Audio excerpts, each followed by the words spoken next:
Yes. Yeah, but we'll see. But if I don't get past the Pistons. The Tibbs. They look tough. They lost in the first round. Yeah, I'm pretty.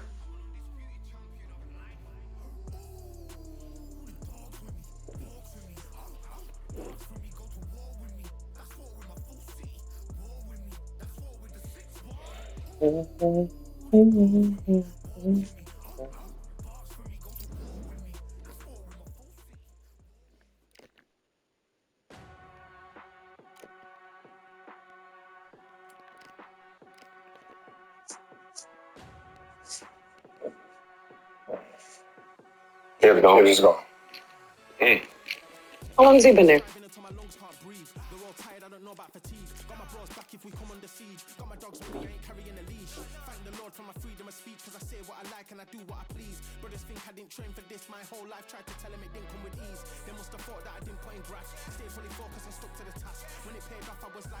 How dangerous is this Magic squad going to play this time? The way things are panning out right now, they could potentially see each other again in the first round. Obviously, Cavs would be the 1 seed. Magic would be the 8th seed in that scenario. But Magic dealt with injuries coming back. They got their 2 main guys starting to play at a high level. Gas fans said they lost because they didn't have Evan Mobley. But Orlando don't have their other players either. So They ain't no Evan Mobley though. It's all-star. The other players ain't all-star. I mean, it's just one of those teams that they felt that they 1 play or 2 plays last year they could have been in the second round. So the team itself still has confidence in themselves against the Cavs. Just like the Cavs they have a big back front court. Right, you got 3 guys that's 6'10" and above. You got KCP's about 6'5", 6'6", but they can put out big lineups just like Cavs can. So it's if you're Cavs and you do get Orlando, you're not worried about beating Orlando. You're just worried about they could push it. Like we supposed to sweep them, right? We supposed to sweep them. We're the number 1 team. We supposed to sweep them. But we know that team is still going to fight them to the death, and that's not the matchup you would like if you're trying to get to that championship. You don't want to play Orlando, who thinks they have confidence over you. There ain't no speed. That's all it is. It's just 3 picks. Ain't gonna be no So I think it should be 1 versus 8. I know. Yeah. But it's one of those teams that could take them to 6, possibly 7, and that's not what you want in your first fucking round. I say so. Well, I think maybe probably like a young Boston team with Tatum and just with power low. When they just need they could be like that. You're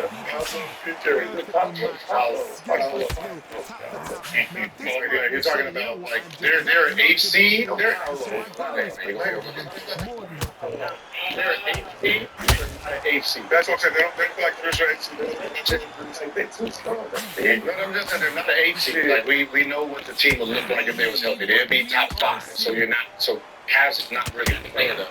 And that's the unfortunate part of it. So that's why I said I don't want to. They're scared. Yeah. They said they're going to beat them. Still a game in March. We all know that. I'm going to make no huge deal about it.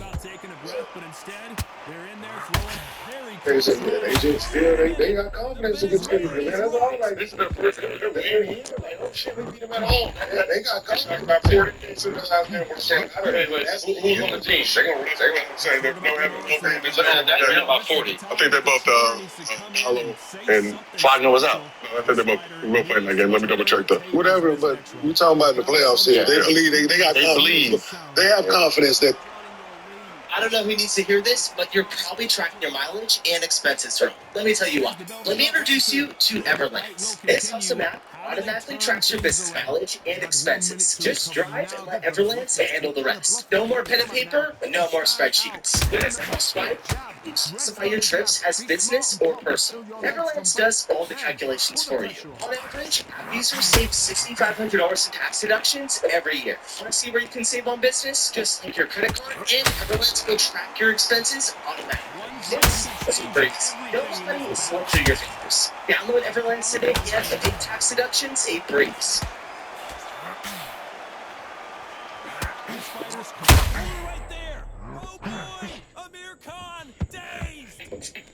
Learning a new language? You have the Google app to double check your work.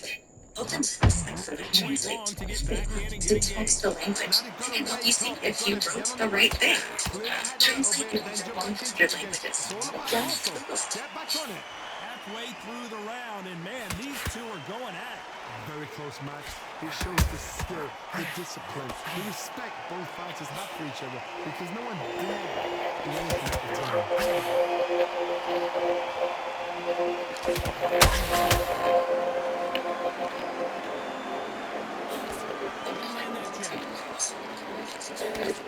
Diving, for me, is peace. But it doesn't connect. It's a transition from a weighted world of bustle Swing and a miss with the hook.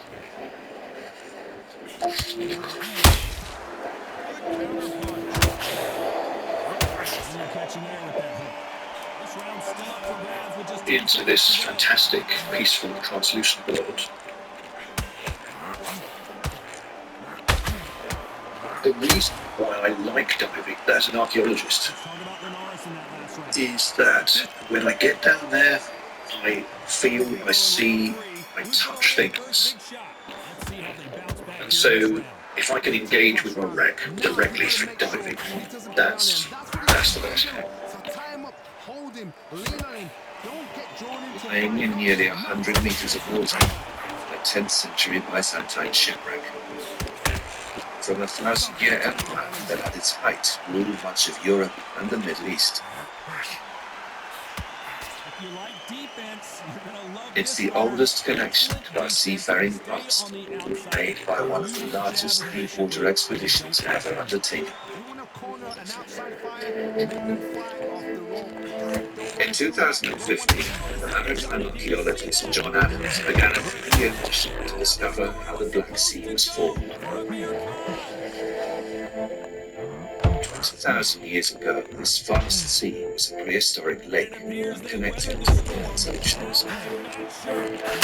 Large swathes where it was dry land on which early humans walked. How it then flooded remains disputed. Adams has brought together a team of leading international scientists to try and solve the puzzle. This is really going to sound cheesy, but we really are making history. Corner need to think nice and sharp. They know their spot. With some of the most sophisticated deep-water equipment yet developed, the team also planned to search these unique waters for traces of the lost civilizations who lived and sailed on the Black Sea.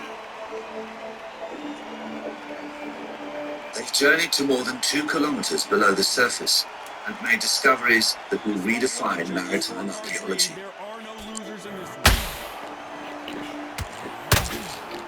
Perfectly preserved shipwrecks from history's greatest empires.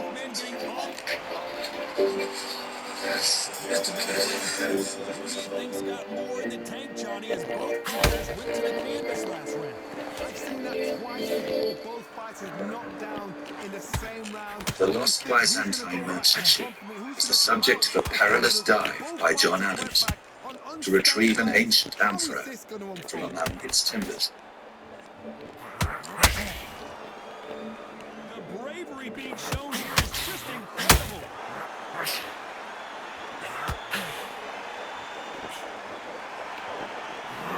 Hey, Linares is in some serious trouble. And that'll do it. Linares is down. With every meter a diver descends, air becomes increasingly toxic. John Adams is diving to 95 meters.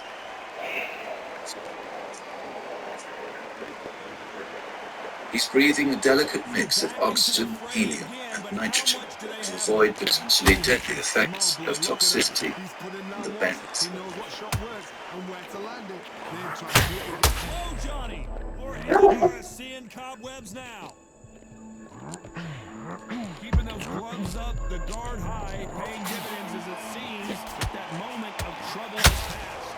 Big Days now needs to steady the pace. Get the pace back to normal.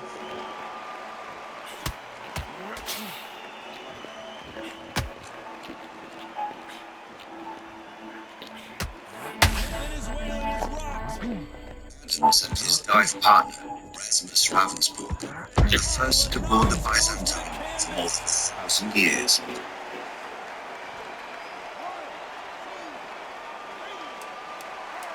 They expect to see as much as you do so soon. It's almost like an artist's reconstruction of actually for real. Let's talk about Linares and that. So I can see the whole array of frames in the section plates.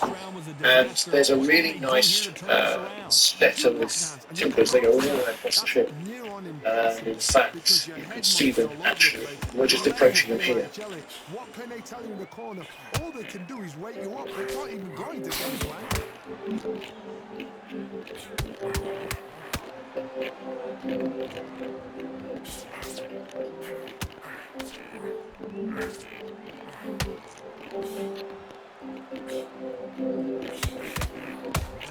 God, in some real trouble.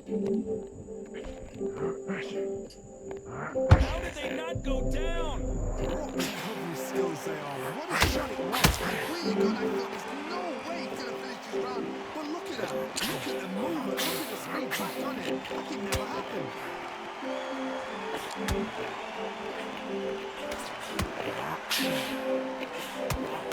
Jorge Linares is in some serious trouble. I thought that was going to be a knockdown at least. Got caught sleeping on the job. What do you do? Step back. Steady I have a W-2 and a 1099, and I spoke with a TurboTax expert who helped me file with confidence. Doing these grinds is hard, but filing with TurboTax is easy. File your taxes with expert help, plus a final review at no extra charge. 100% accuracy guaranteed.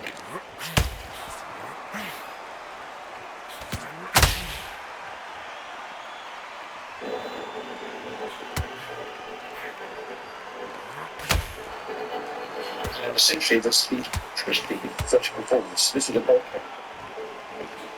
And it looks as though it made yesterday. It's absolutely smooth. There's no true marks like this good either. So they must have finished it off by scraping. Okay, get your stuff recovered. Adams has just 23 minutes to find the Emperor and maneuver it onto the ROV. Let's see if we can turn it around here. This is one of those situations you've just been. If he stays any longer, his return to the surface will become ever more perilous. Make him fight your fight. Hold him, tie him up just until the head clears again and your legs come back again. Because if you don't, It's like it's gonna cut you off. Jump on the guys. Jorge Linares seeing cobwebs now.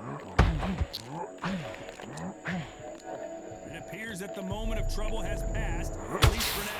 It's been a tough round so far. It's been a tough round. What did they do? What did they tell him when The ROV has followed the diver's progress to Iraq. Johnny, Jorge Linares is in some It'll help with the Emperor's retrieval.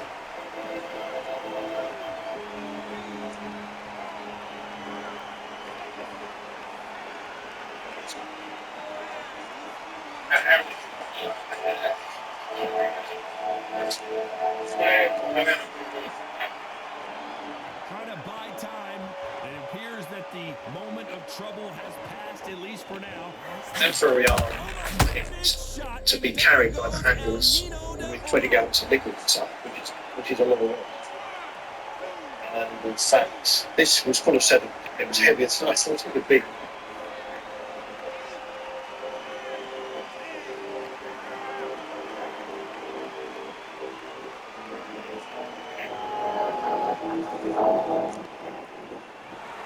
So it's onward and upward after a knockout win here. Oh, what a shot.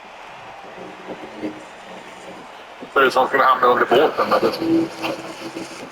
Nej, men skicka in någon som är lämplig.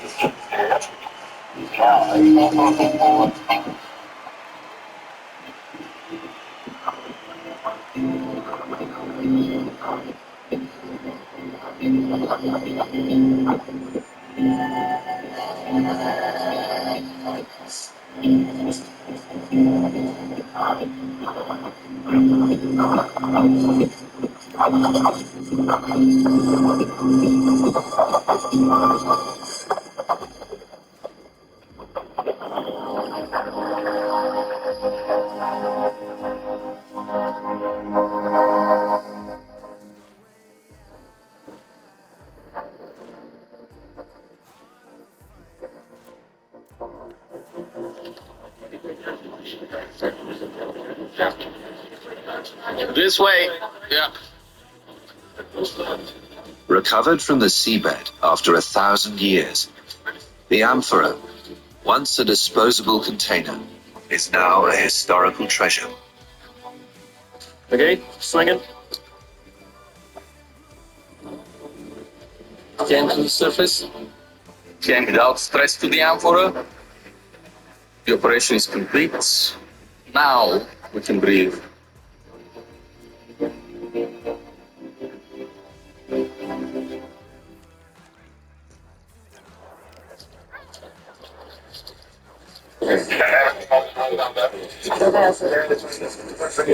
It starts going up from the seafloor.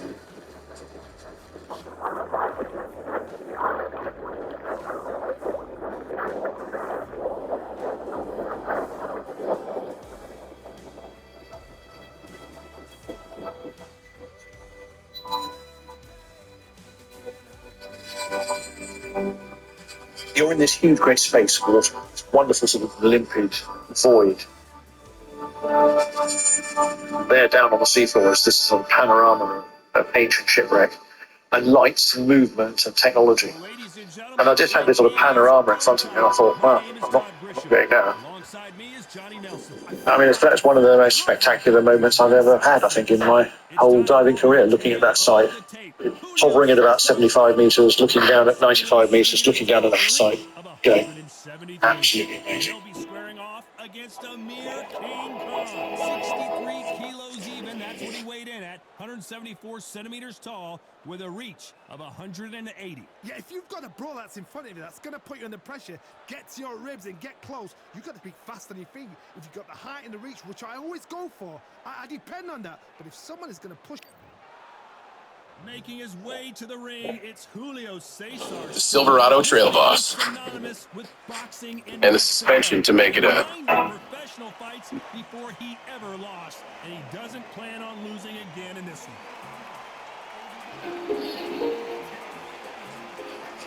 Amir Khan. At the United Kingdom's National Oceanography Centre, scientists from the expedition spent 6 months trying to settle the argument over how the Black Sea flooded. Last year, they selected 73 sites to core. 6-meter hollow tubes were pushed into the seabed. Once extracted, they contain layers of sediment dating back tens of thousands of years. The scientists hope these sediments will reveal evidence of the ancient prehistoric lake that existed before the Black Sea flooded. That is time travel, isn't it? That is that moment captured just like that.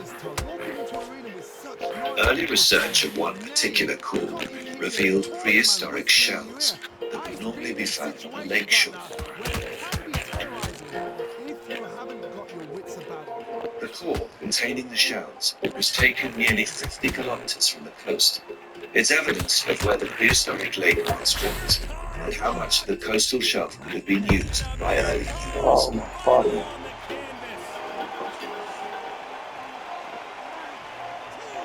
The scientists then turned to a different core to understand how the prehistoric lake then flooded and became the Black Sea.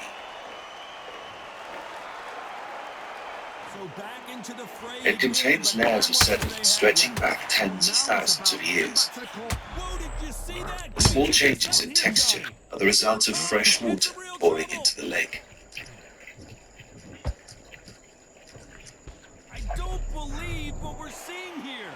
So the sediments accumulate very slowly, but what they do is they trap a story with them. And what you see by the texture of this material is there are changes in here. The process of causing this is actually a lot of fresh water coming in through the rivers, which will probably flood events.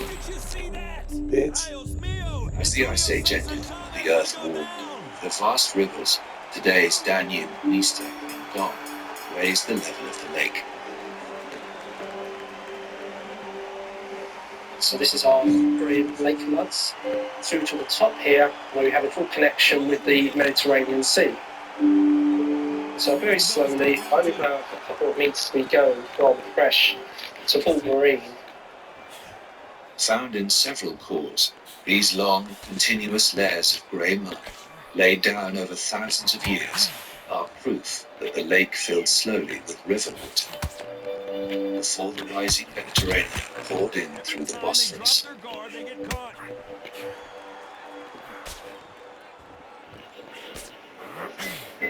The sudden catastrophic flood.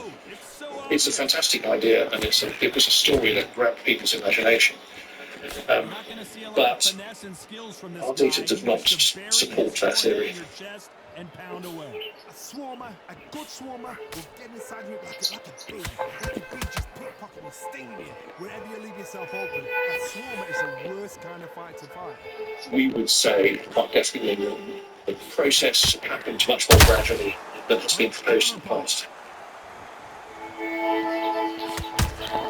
It wasn't weeks or months. It was a gradual process over a period of 3,000 years. And what that process led to was the Black Sea's eventual connection with the Mediterranean and ancient empires that surrounded it, opening up new trade routes for their seafarers to explore.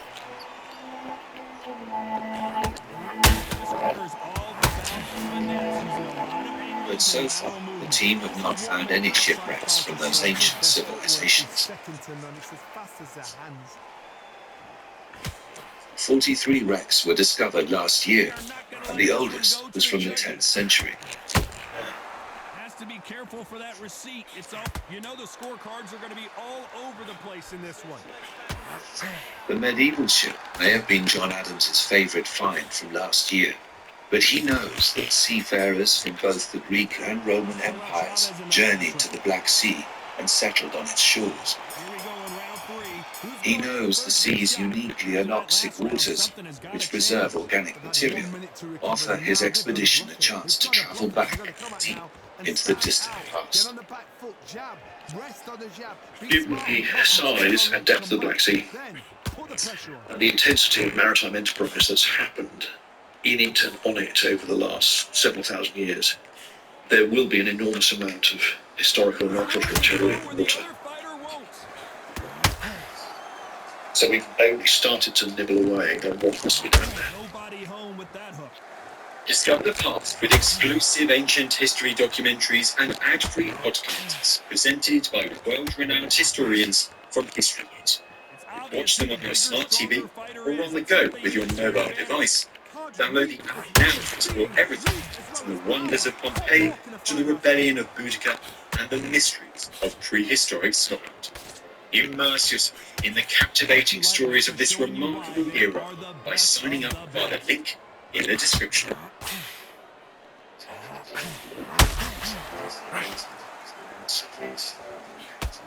One moment changes everything, especially in this division.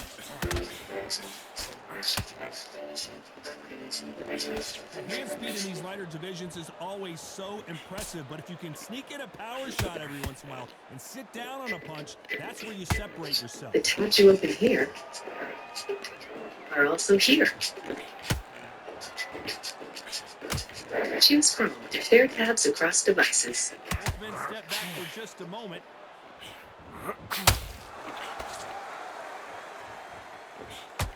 This round's still up for grabs with just 10 seconds to go.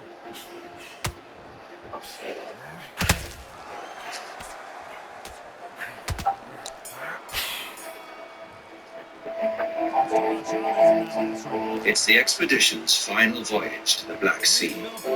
The team has just 1 month to find evidence from the lost empires whose ships once sailed these mysterious waters. really would like is to find a free Christian Greek ship. That would really be the thing. They should be out there as well. Working with Adams are the Bulgarian archaeologists Kalin Dimitrov and Verso Dragunov. Scientists spent years in the Black Sea looking for evidence of early civilizations. The team is on a different ship, the Havila. She's bigger and even better equipped than last year's survey vessel. Without bragging, I would say that this is the most well-equipped survey vessel we've ever seen. So let's use the equipment we have on board. Let's find the most fantastic ships that is really going to be changing stuff.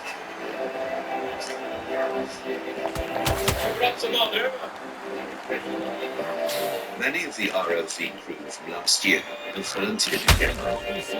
The remotely operated vehicle they'll be sending to the sea is at the cutting edge of subsea technology.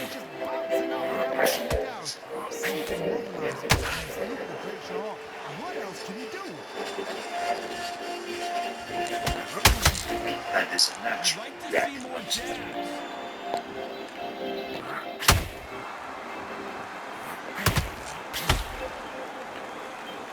Controlled through a fiber optic cable, the Surveyor Interceptor can travel 4 times faster than other ROVs. Combined with a powerful sonar, it allows them to scan much more of the sea floor, looking for shipwrecks. This is one of those situations you've just been The Adams' primary weapon of detection.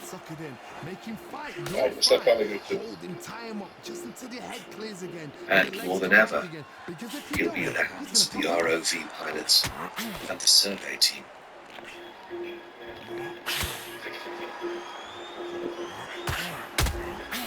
Punch, counter punch. Yeah. There would be some more action here. Yeah. You know, in this division, you gotta have speed and you gotta have footwork, or you're gonna be a cooked goose. I've seen some fights with a granite chin. You can hit them with a sledgehammer, they are not going to move. But then I've seen some mad punches with a chin like a crisp. As soon as you touch them, they're gone. This is Scientists are in. Yeah, we've got a wreck coming through on the port side of the side scan, as you can see there. I'll send through the coordinates in a second. Needs to put some combination work together. One punch is good, 2 punches better. Having detected a signature, the Surveyor is retrieved, Right hook catching air. and the Schilling ROV, with its array of cameras and manipulator arms, will inspect what's down there. Those fighters sort of the death by 1,000 paper cuts approach. They'll hit you, pull it right there. It will take the ROV 40 minutes to travel the 2 kilometers to the seabed. You wait too long to get back and get engaged. sleeping on the job. What you do, you step As it descends below 150 meters, so the water becomes anoxic. With 10 seconds left. In this dead zone, oxygen disappears and organic materials like ancient wooden timbers survive. Let's throw out Chavez in that last one.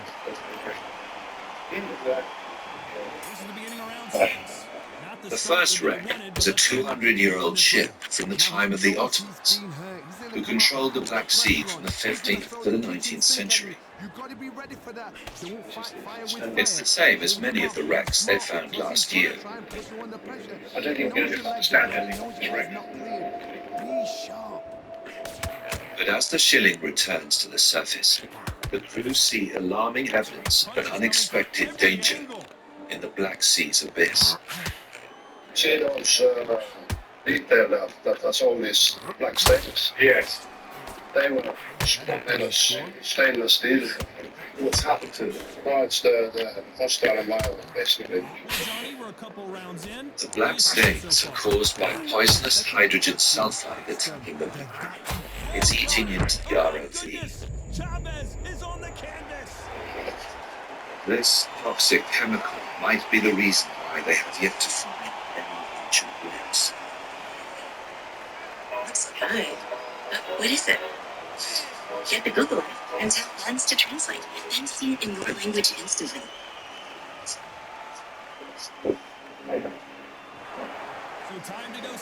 It smells like rotten eggs. You know, the typical smell of sulfur. It smells really bad. So we need to wash all that stuff properly. We have our RVs, then we go down on 2,000 meters. They need to be washed thoroughly because otherwise you're going to have all the fittings and everything is going to corrode.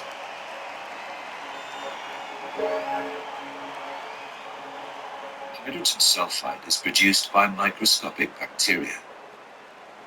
These bacteria live in filaments that cling to the timbers of the wreck. Some of the scientists now suspect that as well as producing hydrogen sulfide, these bacteria are feeding on the wreck's timbers.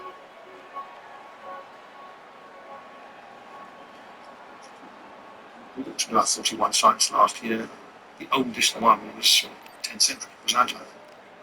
It's just because the older ones simply aren't surviving. There's something in the chemistry of the environment which keeps them well preserved for 1,000 years or more, but then after that they've dissolved. And I can't really think that's right.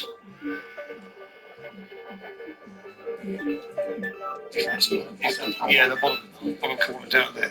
That's this there, yes, it is.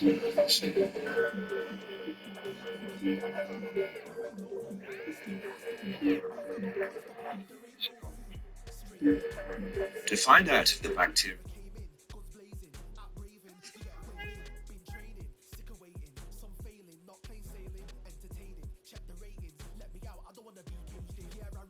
This was a crab fish, just doing some maintenance, moving stuff around. Stingrays behind me. I'm a little scared, and I noticed a giant crab, which I thought was a crab. It's a spider, and it has all of its babies in a sack underneath it. I saw it on the surface of the water, and I was like, "What the heck was that?"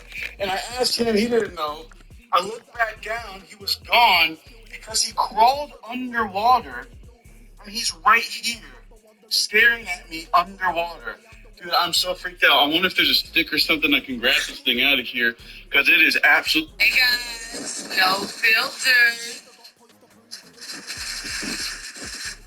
That ain't my party. They left me.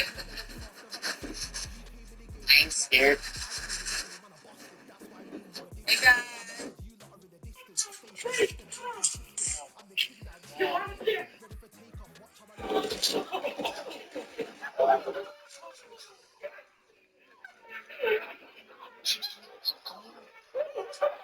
Here are 3 hidden. Man, we got another sports family for y'all, and this one is special. Meet the Williams family from Illinois. It all starts with Aaron Williams, the 6'9" Evanston native who played at Rolling Eagles before having a legendary career at Xavier University. He helped lead Xavier to their first ever... are slowly destroying the wrecks.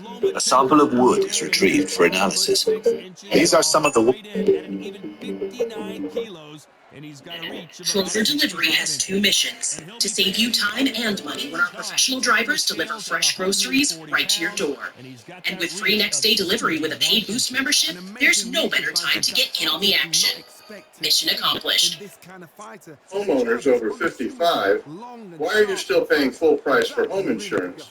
All 50 states approve a new program offering senior homeowners. They plundered lands from Central Asia to North America and defeated the armies of the greatest empires. They spread the lore of the sword while trading and raiding from the Arctic Circle to the Mediterranean Sea. Their tactics and weapons were the most advanced of their time.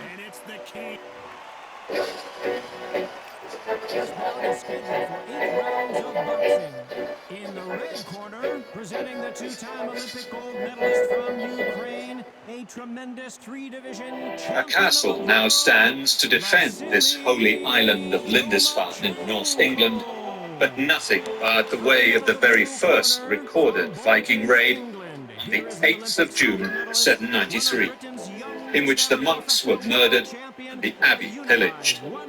The attack is considered today as the first of the Viking era.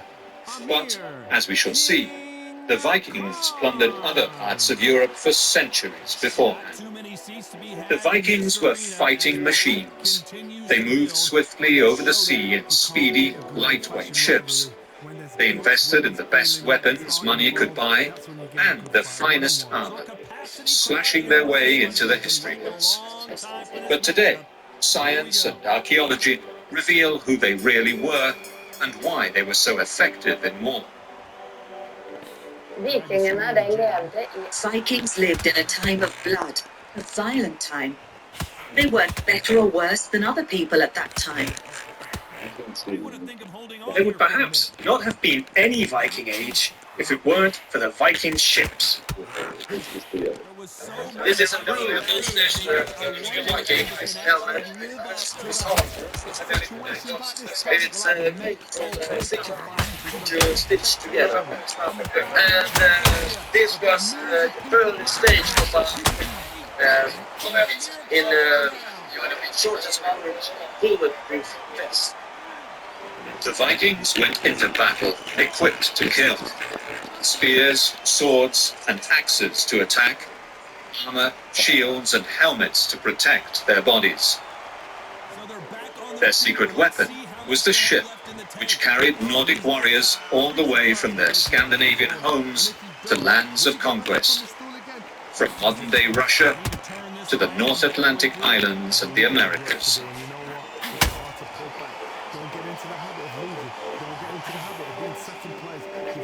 The same Viking weapons were buried in graves as distant from each other as Retton in England and Salme on Saaremaa Island in Estonia. Here, 40 Viking warrior skeletons were excavated in 2 Viking ships in 2011. A find that turned the story of the Vikings on its head. These light and shallow-keeled warships were being used for raiding at least 100 years before the first recorded Viking attack. The Gokstad and Oseberg ships were between 50 and 100 years young. They were engineered to bend with the sea and withstand rough rapids, yet were light enough to be hauled onto a beach and carried over land. Marit Veer is the lead archaeologist at the Orvaldsnes excavation on Kalmøya Island, Western Norway, and an accomplished skipper herself. They used ships. Viking ships were light and flexible, and it was said that they moved like an animal in the waves. They attacked suddenly, using the surprise tactic, you see.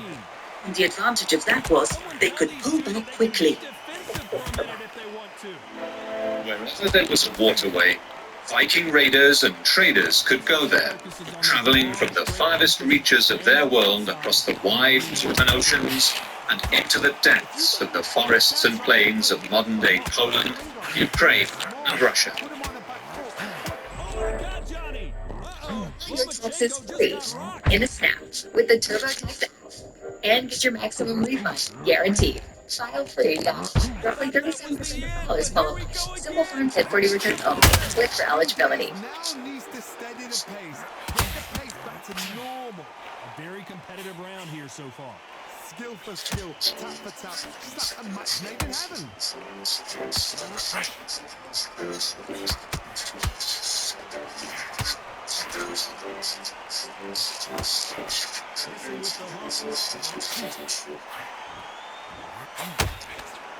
Hook misses. The best preserved Viking ship is here in Oslo, Norway. Thousands of visitors come every year to visit the Viking Ship Museum. The Oseberg ship was found by a farmer who dug into a mound looking for gold. It took archaeologists 20 years to excavate, restore, and prepare it for exhibition. Jan Bill is the Viking Ship Museum curator and one of the world's foremost Viking ship experts. The Oseberg ship is unique.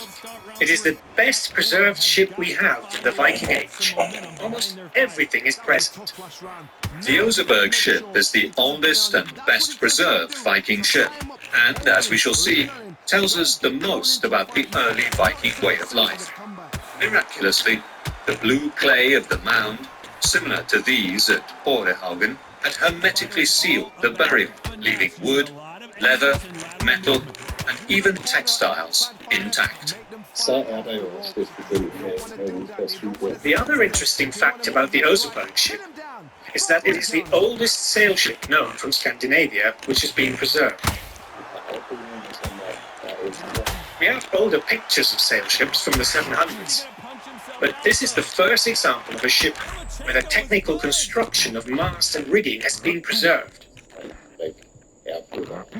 Archaeologists were stunned to find 2 women were buried in the ship, one around 80 years old and another about 50.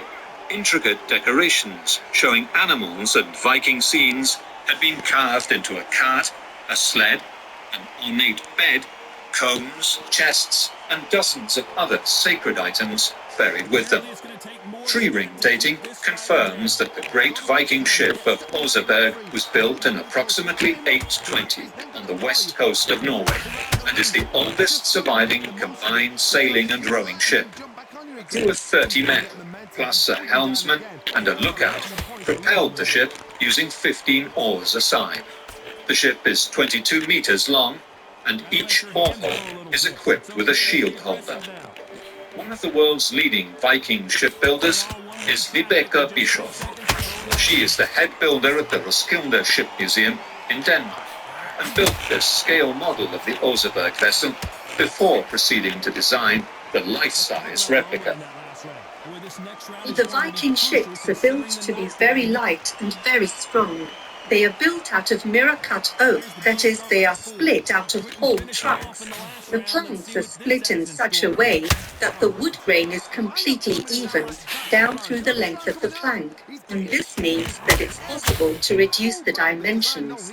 Oak is a heavy and very hard wood, but very strong and flexible when wet, which is why the ships are built out of fresh timber, which is mirror-cut. Bischoff and a team of Viking ship experts set out to build a replica of the Oseberg ship. After several setbacks, including one replica sinking, she started the project again, and in 2010, artisans and scholars began using ancient methods and local materials to make the planks and reconstruct the Saga Oseberg over the course of 2 years. Using the same wood-carving tools and techniques the Vikings employed to build the Oseberg ship 1,000 years before. The team rebuilding the Oseberg ship in Norway worked feverishly through 2 winters to finish the new replica ship. In the spring of 2012, the finishing touches were put on the Saga Oseberg.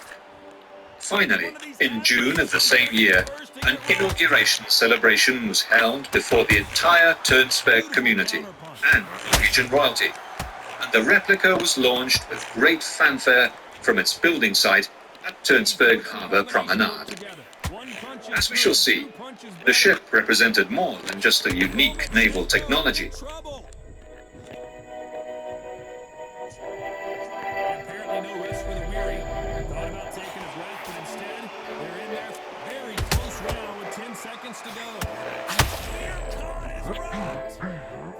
The Viking predators of the seas sailed in amazingly light wooden ships, and a group of experts and enthusiasts have built a faithful replica of the oldest surviving example. In Tønsberg, Norway, the crew and artisans who have worked so hard to build the replica Saga Oseberg have come to take her out for a sail in the Oslo fjord. Jeg tror de hadde hele skipstegningen I hodet. I think they had the drawings in their minds. They felt the ship and knew how the ship would turn out. They knew what trees to look for when they went out in the woods and let the tree help form the boat. They had a lot of experience and long traditions. They were artists who knew their jobs and did it properly. Det var kunstnere som kunne jobben sin og som gjorde det til fulle. The ship's captain illustrates some of the incredible features, copied from the original, which show how each ship became home to its crew, all of whom left their individual mark. The owner of the ship was a revered lady, according to recent forensic investigations. Det vi også kan se på træerne, det at We are also able to see from the cranium that the woman suffered from an advanced stage of a disease that is not genetically transmitted, and which means that the frontal bone thickens on the inside. This creates a pressure on the brain that alters the body's hormone production. gør at hormonproduktionen så kommer.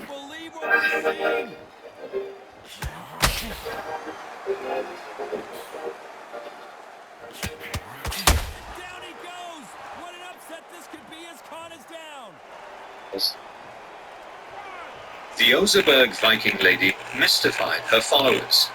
Her hormonal problem may have contributed to her growing a beard and other gender abnormalities, which some believed gave her magical abilities. They carved her image on the ship. We believe it to be the owner of the boat.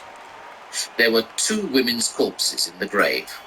One of them was a woman aged 80, 1.5 meters long, with a hunchback, so she was probably about 1.10 meters long walking. She had an illness that gave her a lot of facial hair and a deep voice. Oh, the deep stemmer. On the other side of the straits between Norway and Denmark is the Roskilde Ship Museum, which holds the largest collection of Viking ships ever found in a single archaeological area. The 5 ships salvaged at the bottom of the Roskilde Fjord at Skuldelev included not only a trading vessel, but also longships. Another 9 ships were uncovered while the museum was being built, including the largest warship ever found, at 36 meters long. The Danish ships here are built from oak, and the Oseberg ship is built exclusively out of oak. Some Norwegian archaeological finds are built from pine, but in between you may find other wood species like birch, alder and ash. We have a few examples of each. It's a very good material for shipbuilding, but when we build the full-scale reconstruction, then we do it as precisely as we can. Because the Vikings did not use saws, every piece of wood was cut using axes, taking special care to work with the natural grain. Remarkably large vessels could be built using traditional clinker construction techniques. Dragon ships carrying 100 warriors were not uncommon. Using iron rivets to lay one plank over the one below, they would build a flexible ship from the bottom up. The internal ribbing was made of oak using natural curves and forks in the branches for extra strength. The planks and the ribs were lashed together using blue whale balleens, maybe the strongest natural fiber. Ropes on the ship were made of sealskin. The Viking ship rode the waves as a single flexible object, not as a mass of separate rigid parts. All of the rivets, like this, are made by our own smith, just as the tools are. They are long pins that go in with a square-shaped head sticking out on the other side, and then they hold it steady and pound it until it's fastened. The Viking ships were clinker-built, which means that the hull planks are placed one on top of another with an overlap. In between these overlaps, there is a thin woolen thread with tar to make it watertight. The planks lie tight on their own, but as it is all handmade, the wool and the tar help to ensure that it is watertight. They are then fastened with iron rivets, which are then secured on the inside so that they squeeze the planks tight together. This helps to make the hull very stiff in its lengthwise direction, and therefore the ship very strong and completely watertight. Viking ships' sails weighed over 100 kilos. They were made of a special wool, daubed in grease to make it more waterproof. They were woven by the Viking women who operated the large royal farms back in Scandinavia. The sail was worth more than a ship in the Viking Age, since it took such an amount of time making a sail. So in the law of Gulating, it said that during wintertime, when the sail is not in use, it should be stored in the church. The